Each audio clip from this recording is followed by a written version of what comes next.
은행 업무가 또 변경됩니다. 은행에 본인명의 계좌가 하나라도 있다면 오늘 내용 꼭 알아두셔야겠습니다.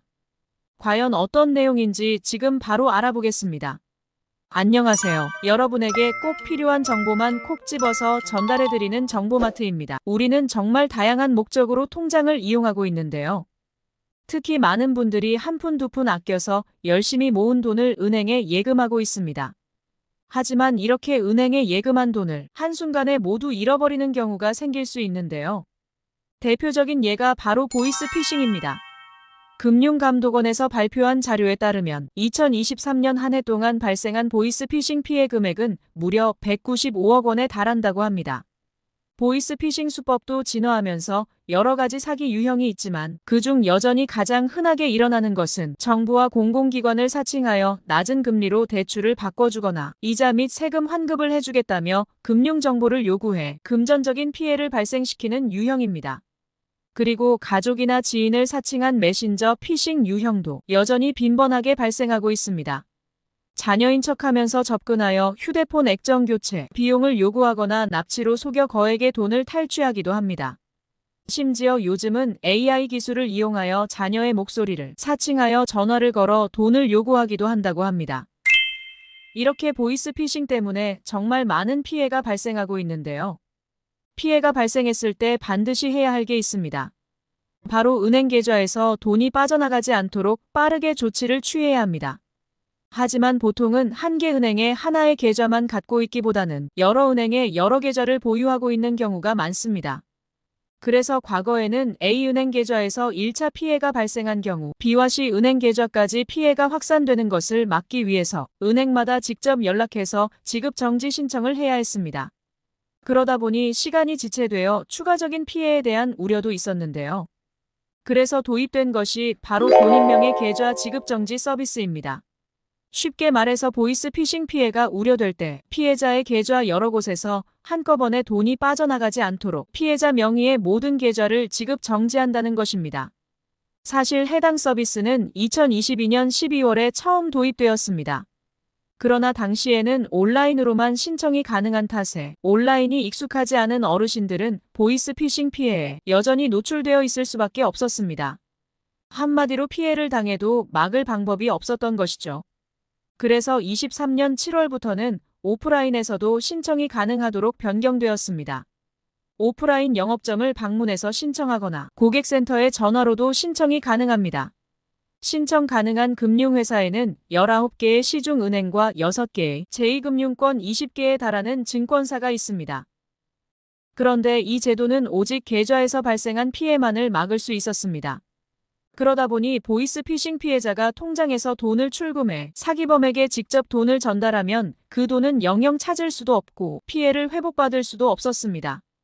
그래서 금융위원회는 지난 11월 통신사기 피해 환급법을 개정하여 현금을 제공받거나 제공하는 행위도 전기통신 금융사기에 포함시켰습니다. 앞으로는 경찰이 보이스피싱 사기범을 검거해 사기 이용 계좌를 확인하면 해당 금융사에 즉시 지급 정지를 요청할 수 있습니다. 이뿐만이 아닙니다. 좋은 소식이 하나 더 있습니다. 피해가 발생했을 때 그동안은 보상받을 방법이 막막했었는데요. 올해부터는 보이스피싱 등으로 인한 피해가 발생했을 때 은행에 신청을 통해 배상을 받는 것이 가능합니다. 이 제도는 19개 은행에서 시행합니다.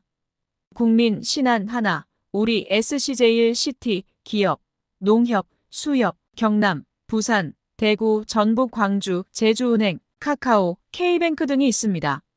앞으로는 피해가 발생한 계좌의 은행에 피해자가 사고를 접수하면 은행은 먼저 피해 사실과 금액 등을 조사하게 됩니다. 이후 은행이 책임 분담 기준에 따라 배상 비율을 결정하고 배상금을 지급해준다고 합니다. 그러니 앞으로는 보이스피싱 피해를 입게 되더라도 망연자실하지 마시고 꼭 은행에 배상을 요구하시기 바라겠습니다. 여기서 중요한 것이 있는데요. 배상 비율을 결정하는 요인이 있습니다.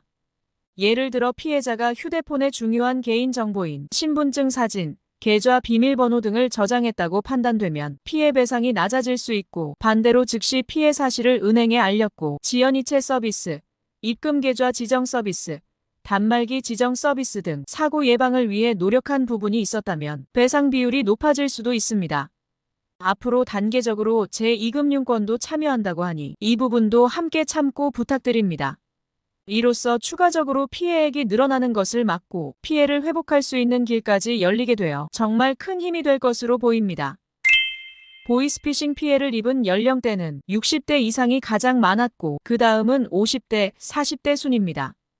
여전히 많은 분들이 조심한다 하더라도 새로운 유형의 사기 수법이 기승을 부림에 따라 많은 금전적 피해가 발생하고 있습니다.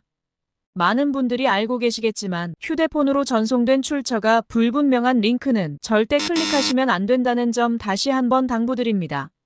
가짜 페이지로 이동하거나 악성 앱이 설치되어 저장되어 있는 개인의 중요한 금융 정보가 모두 탈취될 수 있습니다.